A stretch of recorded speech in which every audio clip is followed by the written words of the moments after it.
পবিত্র কোরআনে মহান আল্লাহ তাআলা বলেছেন, তারা কি উটের দিকে দেখে না একে কিভাবে সৃষ্টি করা হয়েছে? সমস্ত প্রাণী তো মহান আল্লাহ তাআলা সৃষ্টি করেছেন, তাহলে মহান আল্লাহ কেন উটের দিকে দৃষ্টিপাত করার কথা বললেন?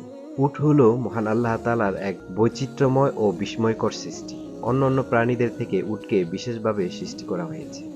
যেখানে পৃথিবীর সমস্ত প্রাণী মরুভূমির উত্তপ্ত বালি এবং সূর্যের তাপ থেকে বাঁচতে ছায়া খুঁজতে থাকে, সেখানে উট মরুভূমির উত্তপ্ত বালির উপর এবং সূর্যের তাপের মধ্যে অনায়াসে বিচরণ করে এবং উট নিজের দেহের তাপমাত্রা নিজেই পরিবর্তন করতে পারে।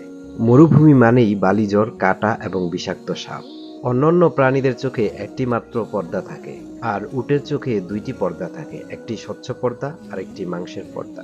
মরুভূমিতে ঝড় শুরু হলে উট তার স্বচ্ছ পর্দা দিয়ে চোখে আবরণ তৈরি করে, আর সেই ঝড়ের মধ্যে চোখের কোনো ক্ষতি না করেই অনায়াসে সে দেখতে পারে। মরুভূমিতে পর্যাপ্ত পরিমাণ সবুজ ঘাস না পেলেও অনেক কাঁটা জাতীয় গাছ জন্মে। এই কাঁটাগুলো উট সহজেই সবুজ ঘাসের মতো ভক্ষণ করে। এই কাঁটাগুলো তার জিহ্বা, গলা বা পরিপাকতন্ত্রের কোনো সমস্যা করতে পারে না। উটের শক্তিশালী পরিপাকতন্ত্রে এই কাঁটাগুলো সহজেই হজম হয়ে যায়। এমনকি মানুষেরও কাঁটা বিঁধলে উটের লালা লাগিয়ে দেয়, এতে করে কাঁটা গলে বের হয়ে আসে। মরুভূমির সাপগুলোও খুব বিষাক্ত হয়ে থাকে। একটি সাপের কামড়ে আস্ত একটি হাতিও মারা যায়। অথচ উট সাপগুলোকে ধরে ধরে ভক্ষণ করে এবং সাপের বিষ উটের শরীরে কোনো প্রভাব ফেলে না। উট বিষাক্ত সাপ ভক্ষণ করার পরে এর দেহের ভিতরে চলতে থাকে নিষ্ক্রিয় করার প্রক্রিয়া। যে কোনো বিষাক্ত সাপকে উট 1 ঘন্টার মধ্যে পরিপাক করে ফেলে। এ সময় উট ঘামতে থাকে এবং চোখ দিয়ে পানি বের হয়ে আসে। উটের এই চোখের পানি মহামূল্যবান, অ্যান্টিভেনম হিসেবে কাজ করে।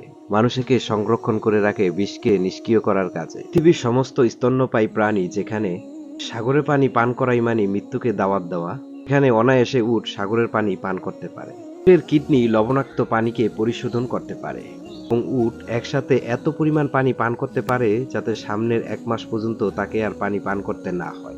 একটি উট যে পরিমাণ পানি একসাথে পান করে, অন্য যে কোনো স্তন্যপায়ী প্রাণী একসাথে এই পরিমাণ পানি পান করলে সাথে সাথে রক্তকণিকা ফেটে প্রাণীটি মারা যাবে। উটের পিঠের উপরে যে কুজ থাকে, এই কুজের মধ্যে উট পানি সঞ্চয় করে রাখে। ভবিষ্যতে উটের দৈহিক প্রয়োজনে এই পানি উট ব্যবহার করে থাকে।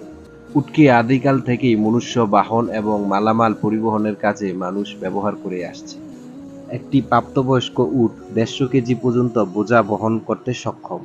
মরুভূমিতে যেখানে ফসল ফলে না, ঘাস ও তৃণলতার অভাবে অন্যান্য গবাদি পশু লালন পালন করাও দুষ্কর, সেখানে অনায়াসে উট লালন পালন করা যায়। শীত থেকে বাঁচতে উটের পশম দিয়েও গরমের পোশাক তৈরি করা যায়। যেখানে মরুভূমিতে খাবার মেলানো বড় দায়, সেখানে মানুষ উটের দুধ এবং মাংসকে আহার্য হিসাবে গ্রহণ করে জীবন বাঁচাচ্ছে। এর থেকে বোঝা যায় মহান আল্লাহ উটকে মরুবাসীর জন্য এক বিশেষ নেয়ামত হিসেবে সৃষ্টি করেছেন এবং এর মধ্যে এত নেয়ামত দিয়ে আল্লাহ তাআলা পরিপূর্ণ করেছেন যা অন্য কোনো প্রাণীর মধ্যে পাওয়া যায় না। আর এগুলো তো এমনি এমনিই সৃষ্টি হয়ে যায়নি।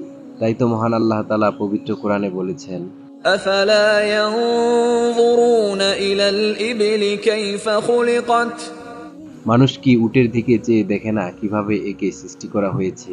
অর্থাৎ উটের দিকে যদি একটু দৃষ্টিপাত করে তাহলে মহান আল্লাহর প্রজ্ঞা এবং কুদরতের নিদর্শন দেখতে পাওয়া যায়।